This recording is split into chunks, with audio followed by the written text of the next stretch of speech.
So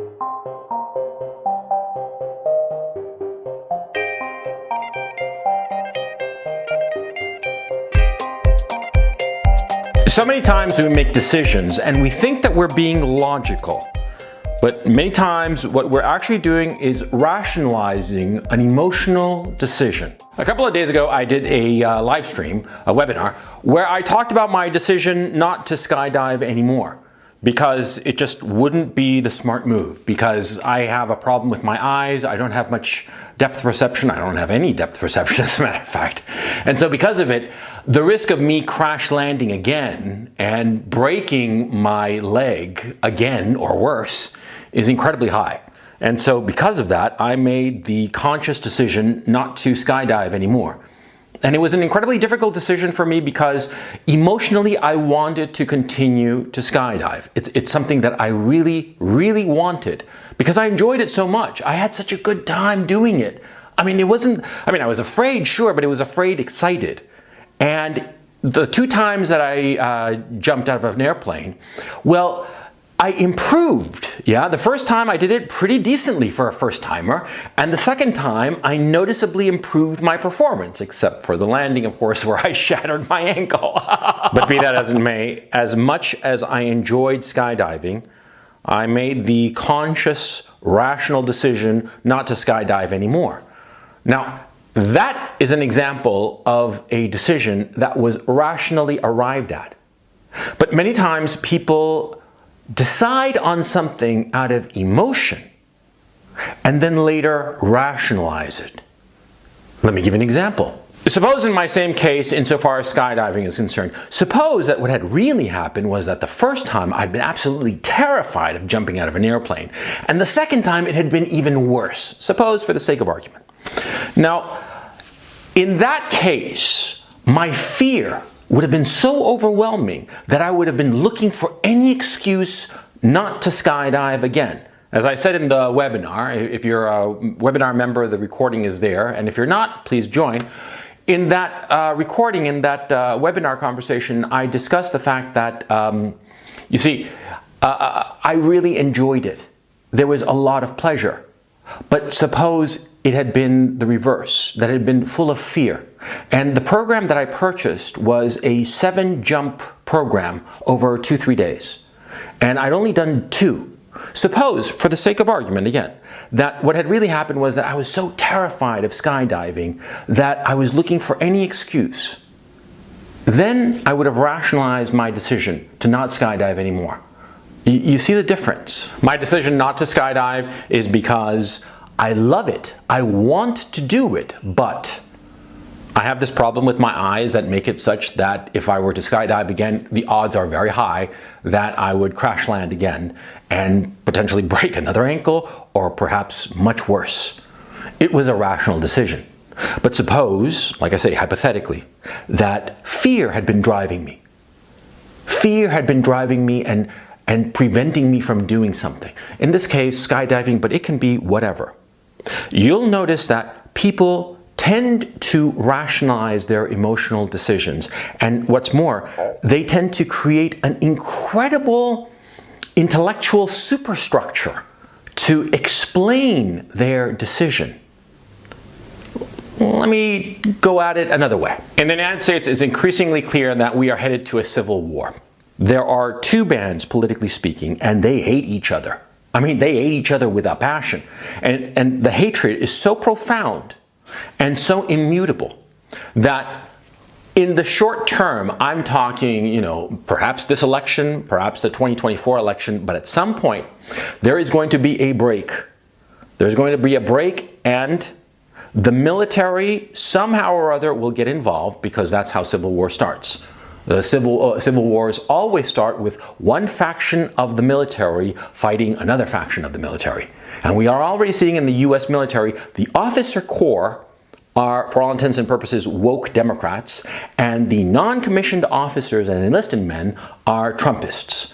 This is a recipe for disaster, and we can see it, okay? But what's interesting is that, see, these 2 sides hate each other for a whole host of reasons that are completely irrational, but once the Civil War starts, they will likely rationalize the reason they are going to civil war.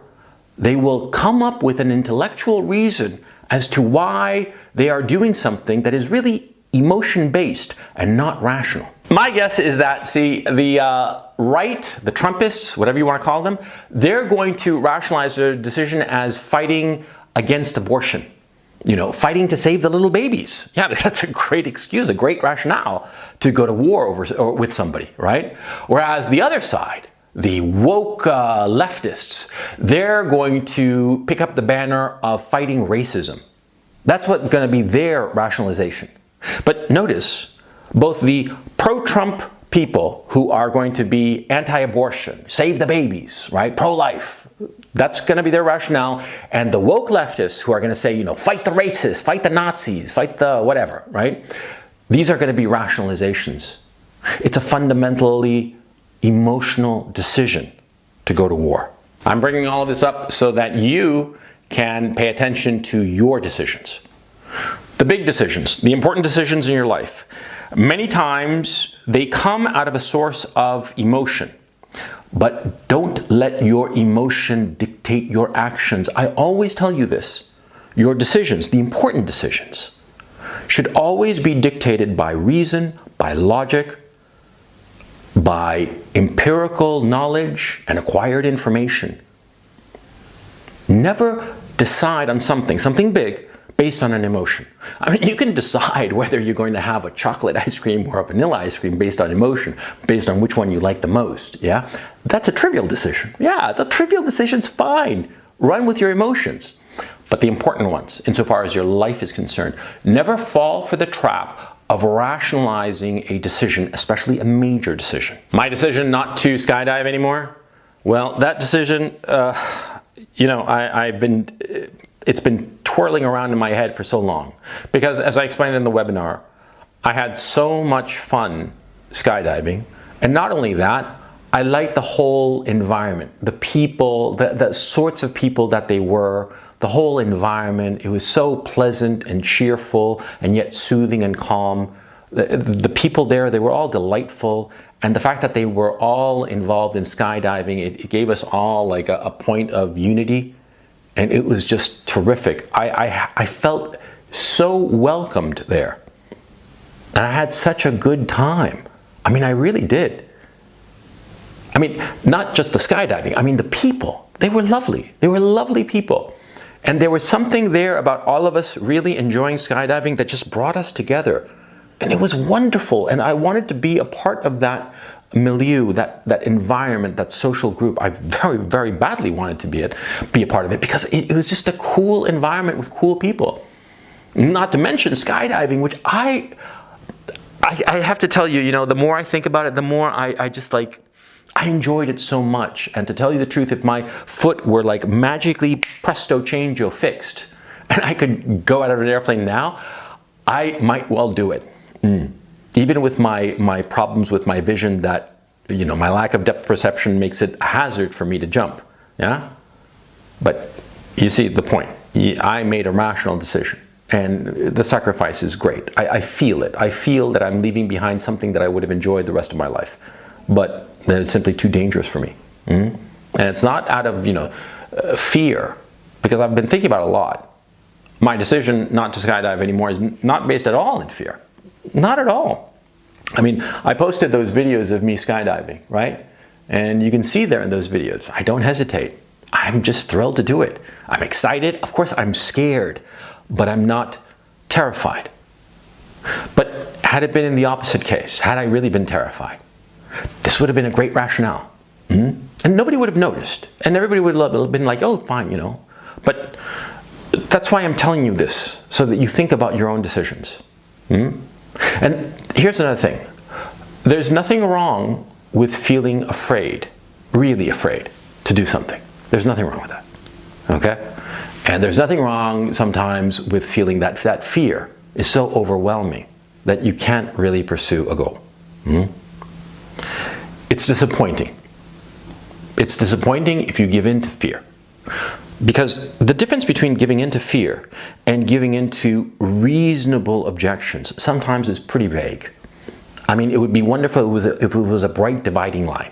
The danger is such that when you're on this side, oh, it's rational to not do something, but when you're on this side, oh, you're a chicken shit. It would be lovely if that were the case. That's not the case, not in real life. The borderline between the two is vague. But I think the point of this video, and I hope I've conveyed it, is that, see, whatsoever your decision, make sure that that decision is based on reason, on logic.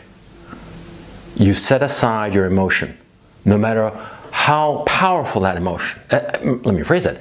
Especially when the emotion is powerful. That's precisely when you most have to set aside your emotions and use your reason, your logic, your acquired knowledge, and your experience. I mean, if you don't, like I said so many times before, and I'll say it again, this is the difference between a man and every other creature on this earth, including most women and most other men, as a matter of fact. Our ability to set aside our emotions, no matter how powerful, and make a decision for our best interests in the long term based on reason, logic, acquired knowledge, and experience.